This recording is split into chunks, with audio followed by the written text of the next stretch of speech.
नमस्कार दोस्तों, कैसे हैं आप सभी। आज की कहानी का शीर्षक है सास रोग। आहा, पलंग से नीचे पैर रखते ही वसुधा घुटनों पर हाथ रखकर कहरा उठी। अब तो लगता है जल्द ही काठी का मोहताज होना पड़ेगा। घुटने तो बिल्कुल ही काम से गए।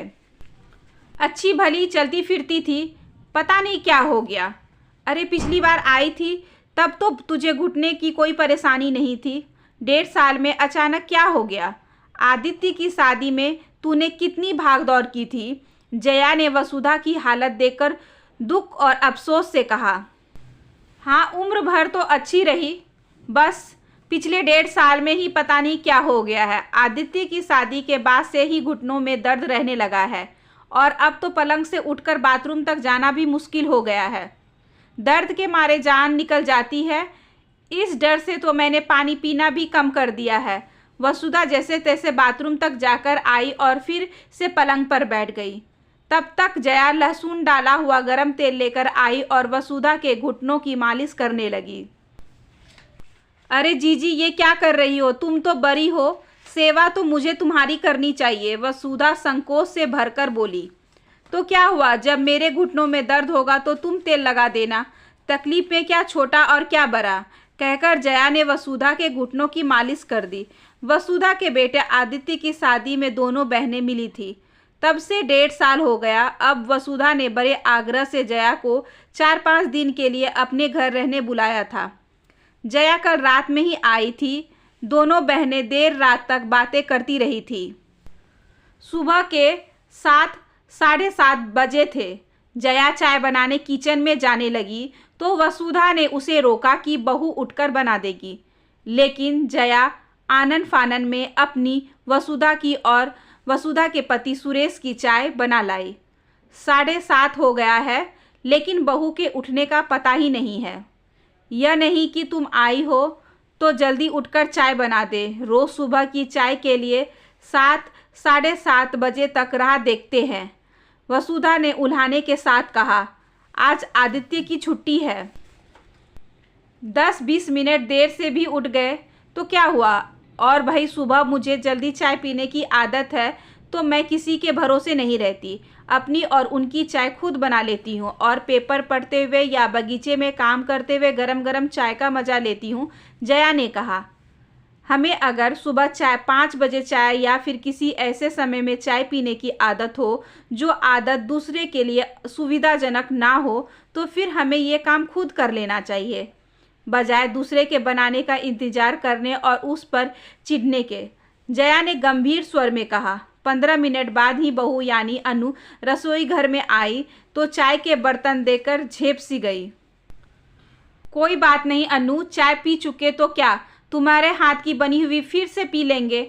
अब बताओ सब्जी क्या बनानी है, जया ने कहा और अनु के मना करने पर भी फटाफट सब्जियां निकालकर धोकर काटने लगी। तभी आदित्य भी किचन में आ गया। सुरेश भी वहां आ गए। अनु वसुधा को कमरे में ही चाय दे आई। बाकी सबने किचन में बैठकर साथ में चाय पी। जया नाश्ता और खाना बनाने में समान रूप से अनु की मदद कर रही थी। साथ ही पुरानी बातों का दौर और हंसी मजाक भी चल रहा था। अनु भी खुलकर हंस रही थी। वसुधा के कमरे तक सबके हंसने बोलने की आवाज़ जा रही थी। अनु की आवाज़ सुनकर वसुधा को आश्चर्य हो गया था। अनु वसुधा से तो कभी इतनी बातचीत नहीं करती। महीनों से तो उसने उसे हंसते मुस्कुराते भी नहीं देखा था। जब सबके खाने का समय हुआ तब वसुधा ने नहाने जाने की बात की। अनु ने सबका खाना परोसकर वसुधा के लिए नहाने का पानी रखा। कपड़े बाथरूम में रख दिए। नहाने के बाद वसुधा पूजा करने बैठी। अनु सबको खाना भी परोसती जा रही थी और वसुधा के लिए पूजा की तैयारी भी करती जा रही थी। कभी पानी देना, फूल लाकर देना, चंदन घिस देना, भगवान का चंद्रामृत तुलसी चौड़े में डालकर लाना, पूजा के बाद भगवान जी का तौलिया धोकर सूखने डालना, फिर वसुधा को खाना खिलाकर तब अनु ने खाना खाया। खाने के बाद बर्तन आदि समेटते हुए अनु को 2:30-3 बज गए। शाम को जया ने अनु और आदित्य को बाहर घूमने भेज दिया। दोनों का चेहरा खिल गया। महीनों के बाद वे घूमने जा पाए थे। हमेशा तो खाना बनाने, सुरेश और वसुधा को परोसने तक में ही इतनी देर हो जाती कि अनु मायूस होकर जाने से ही मना कर देती। अब भला रात में 9 बजे घूमने का समय ही कहाँ रह जाता।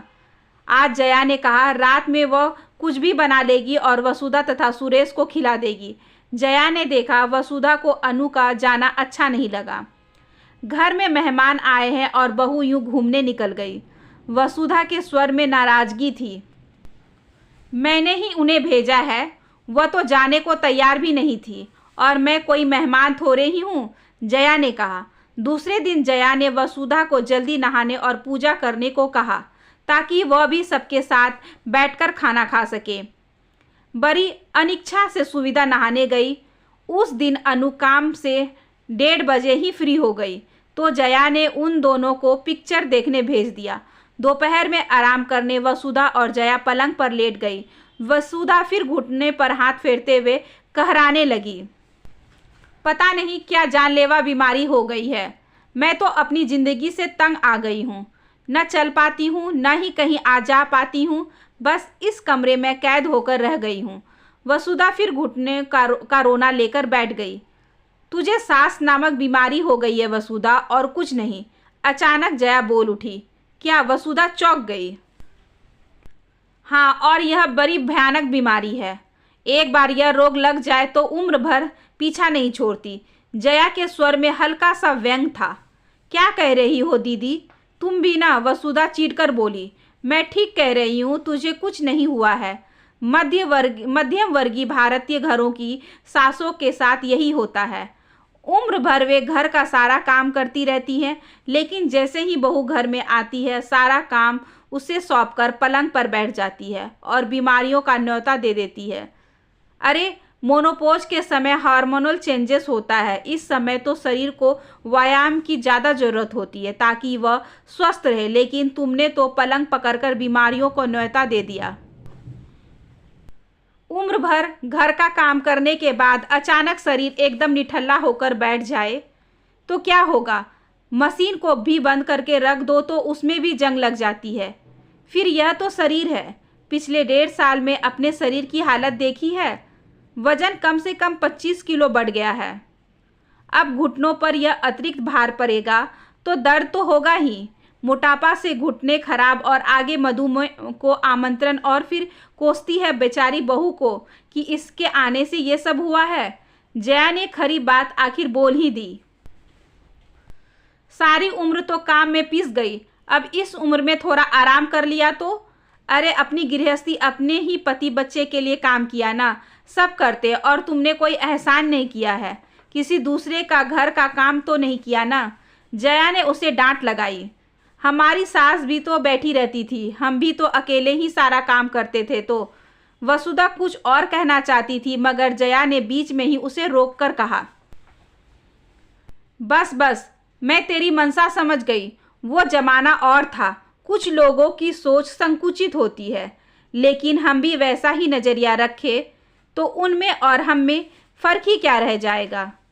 तेरी सास ने तुझसे काम करवाया, इसलिए तू भी अपनी बहू से बदला लेगी। यह ओछी प्रवृत्ति छोड़ दे। मैं तुझसे 4 साल बड़ी हूँ, लेकिन मेरा शरीर एकदम स्वस्थ है क्योंकि मैं घर का काम करती हूँ। बहू को मदद भी हो जाती है और गृहस्थी संचालन में मेरी सशक्त भूमिका भी बरकरार है। लेकिन तुम्हारे जैसी सास काम में मदद तो करेगी ही नहीं, हाँ, पलंग पर बैठे बैठे गृहस्थी पर अपना आधिपत्य जताकर व्यर्थ विवाद और खींच को बढ़ावा देंगी। सच है, खाली दिमाग शैतान का घर। काम तो कुछ है नहीं तो बहू को परेशान करने की व्यर्थ खुरापतें दिमाग में पैदा होती रहती है।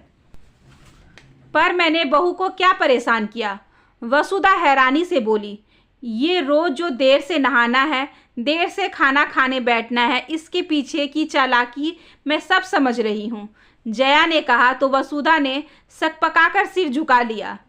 देख, बहू के भी अपने सपने हैं, खाली बैठकर तेरा दिमाग उल्टी दिशा में चलने लगा है। तू जानबूझकर उसे काम में उलझाए रखती है ताकि वह आदित्य के साथ बाहर ना जा पाए। तू अपने दिमाग की कुंठा अब उस पर निकाल रही है। यह ठीक नहीं है। किसी दिन अगर वे दोनों अलग हो जाए तो फिर ये घुटनों का दर्द लेकर भी सारी गृहस्थी तुझे अकेली ही खींचनी पड़ेगी, तब उसे मत कोसना। शरीर तो काम करने के लिए ही होता है। रविंद्रनाथ टैगोर ने भी 70 वर्ष की उम्र में जाकर चित्रकारी सीखी और चित्र बनाना प्रारंभ किया। वे अगर उम्र की सोचते तो इतना नाम नहीं कमा पाते। अंतिम बात करने तक जया का स्वर काफी हद तक संयत हो चुका था। वसुधा सोच में पड़ गई। जया दूसरी ओर मुंह करके सो गई। थोड़ी देर बाद वसुधा पानी लेने किचन में गई। जया ने चुपचाप देखा। वसुधा बड़े आराम से चल रही थी। वह मुस्कुरा दी। जया को सुबह सैर करने की आदत थी। दूसरे दिन वह सुबह उठी तो देखा वसुधा उससे पहले ही उठकर बाहर जाने को तैयार थी। यह देखकर जया सुखद आश्चर्य से भर गई। थोड़ी ही दूर सही पर वसुधा जया के साथ पैदल घूमने गई। इतने दिनों तक उसके पैर बैठे बैठे अकड़ गए थे। अब जोर खुलने में थोड़ा वक्त तो लगेगा, लेकिन जया को तसल्ली थी कि कम से कम वसुधा की बुद्धि पलटी तो। घर जाकर चाय भी वसुधा ने ही बनाई। बर्तनों की खटपट सुनकर अनु दौड़ी दौड़ी किचन में आई तो वसुधा को काम करते देख आश्चर्यचकित रह गई। वह चाय बनाने जा ही रही थी कि जया ने इशारे से उसे मना कर दिया। आदित्य और सुरेश भी किचन में चले आए। वसुधा ने सबकी चाय टेबल पर रखी। आज पूरा परिवार एक साथ बैठा था। लो अनु, तुम्हारी सास अब एकदम स्वस्थ हो गई है। अब वह सब काम कर सकती है। बस अब तुम उस पर एक नई जिम्मेदारी डालने के लिए फटाफट उसे दादी बनाने की तैयारी शुरू कर दो। जया ने कहा तो अनु शर्मा गई और सब खिलखिलाकर हंस दिए। आशा करती हूँ कि आज की ये छोटी सी कहानी आपको अच्छी लगी होगी। अगर अच्छी लगी हो तो please like share and subscribe करें हमारे चैनल को। ज़्यादा से ज़्यादा शेयर करें और बेल आइकन को ज़रूर प्रेस कर लें ताकि अगली वीडियोज़ की नोटिफिकेशन आपके पास सबसे पहले पहुँचे। धन्यवाद।